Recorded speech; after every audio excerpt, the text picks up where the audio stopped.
Chers auditeurs, bonsoir. Je m'appelle Gina. Je vous, excusez-moi. Je vous invite tout d'abord à visiter un site que j'ai fait à votre intention et qui s'appelle melaninebénédiction.com. Et ce site traite de maximum de sujets. Il y a plusieurs dizaines d'articles qui traitent de sujets ayant rapport justement au monde noir.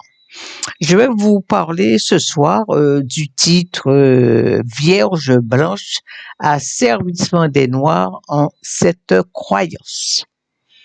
Vierge blanche. Alors, je dis bien Vierge blanche, asservissement des Noirs en cette croyance. Alors, effectivement, vous voyez là une Vierge blanche avec Jésus. Je continue. Savez-vous que les icônes blanches sont fabriquées par l'élite blanche afin de dominer et asservir les Noirs? Le savez-vous? Vous ne le saviez peut-être pas. C'est-à-dire que nous sommes tellement colonisés jusque dans la tête, dans le cerveau, qu'on ne se rend pas compte. On ne fait qu'assimiler, que gober. Les icônes blanches, Jésus blanc, Vierge blanc, Saint blanc, sont la fabrication de l'élite politique blanche dans un but de dégradation, d'asservissement des Noirs afin de les dominer. Ils constituent une véritable bombe de destruction psychologique des Noirs. Bombe de destruction psychologique des Noirs. Et je vais vous expliquer. Vous avez tous lu et entendu les miracles effectués par les Vierges noires.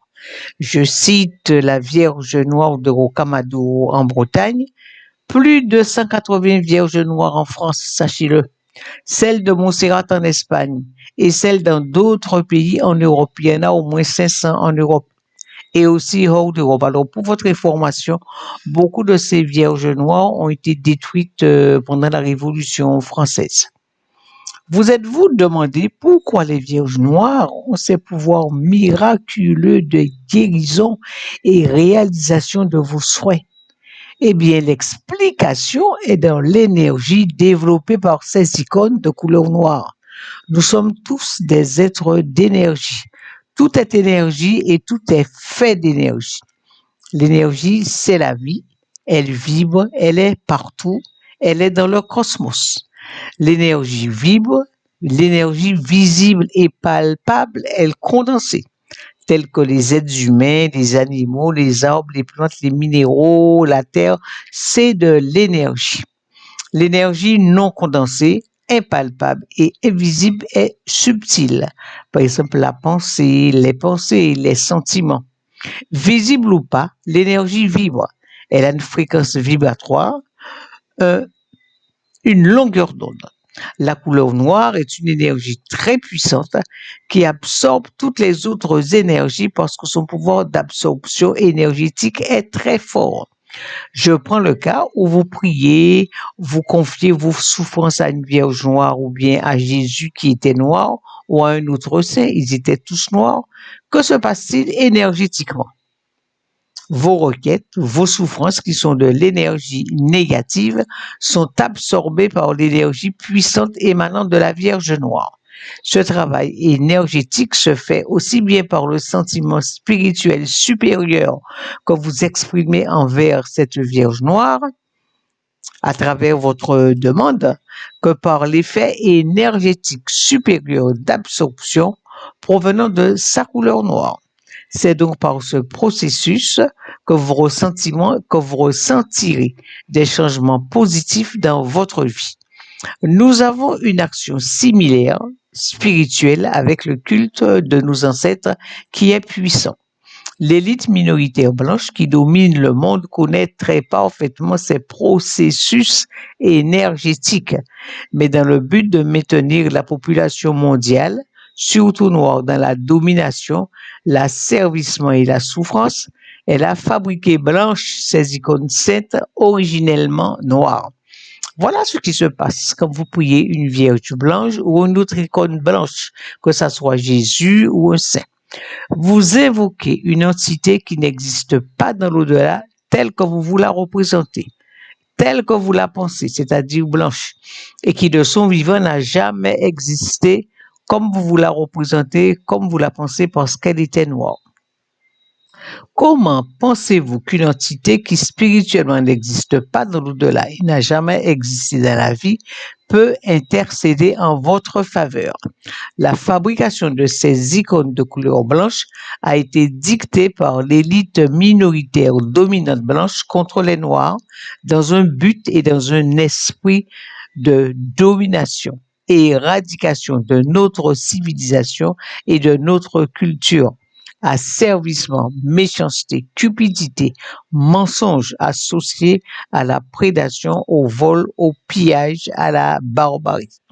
Sans vous en rendre compte, vous évoquez ces énergies négatives qui ont procédé à la création de ces icônes et dont elles sont imprégnées. N'oublions pas que selon la loi de l'attraction, le positif attire le positif, mais le négatif attire le négatif. De ce fait, en les priant, en les invoquant, vous vous enchaînez, vous vous asservissez davantage et vous vous attirez plus de difficultés. Le mode d'action est similaire lorsque vous priez devant le crucifix de Jésus blanc. De son vivant, il était noir. Donc, Jésus blanc représenté ou pas sur la croix. Ce crucifix étant un symbole négatif de souffrance, par l'effet de la loi de l'attraction, il vous envoie des énergies négatives. Les églises présentent tout ce symbole négatif de souffrance accompagné de l'expression négative et culpabilisante suivante.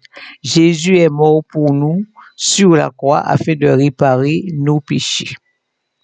Priez plutôt devant un Jésus noir dans sa gloire.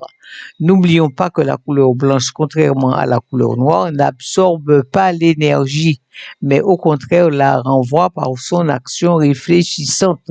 Le noir est une couleur qui absorbe et le blanc, c'est une couleur qui réfléchit. C'est ainsi que vous absorbez, sans vous en rendre compte, non seulement toute l'énergie de négativité attachée à ces icônes blanches et liée à la raison de leur fabrication, qui est d'assujettir l'homme noir, mais aussi vous réabsorbez par réfléchissement de la couleur blanche de l'icône vos propres invocations douloureuses que vous lui adressez. À vrai dire, deux types d'énergie émanant des icônes se mettent en action avec ces vierges noires ou blanches.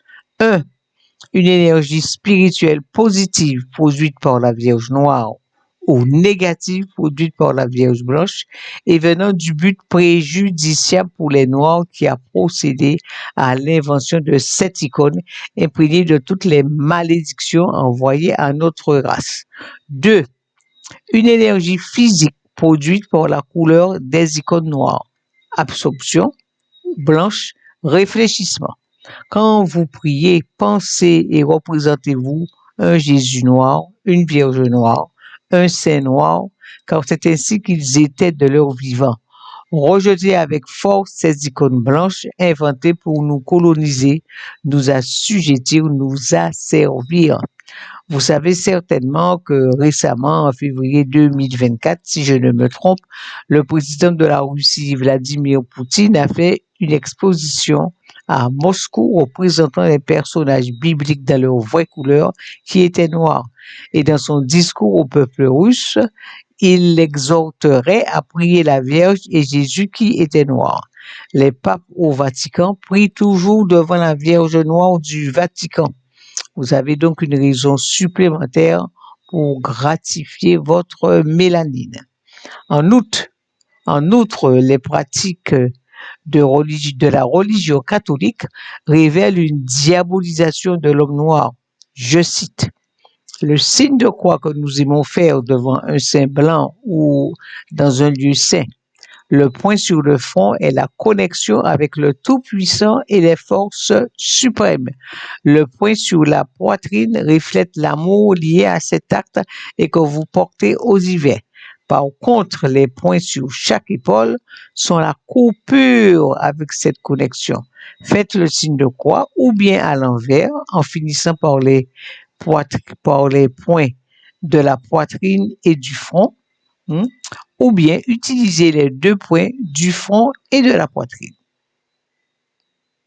Le baptême, premier sacrement satanique que les Blancs insistaient à nous imposer, avait le but caché, non avoué, de nous asservir. Et jusqu'à ce jour, regardez ici, vous avez Saint-Michel qui est représenté blanc alors que Saint-Michel était noir. Terrassant le dragon, évidemment, le dragon est représenté tout noir. Vous voyez tout de suite que cette image, c'est une image raciste contre les Noirs et qui montre encore la domination blanche. Vous avez encore là Jésus crucifié et blanc, alors que Jésus, dans la réalité, était noir. Voilà. Merci de m'avoir écouté. Bonne soirée.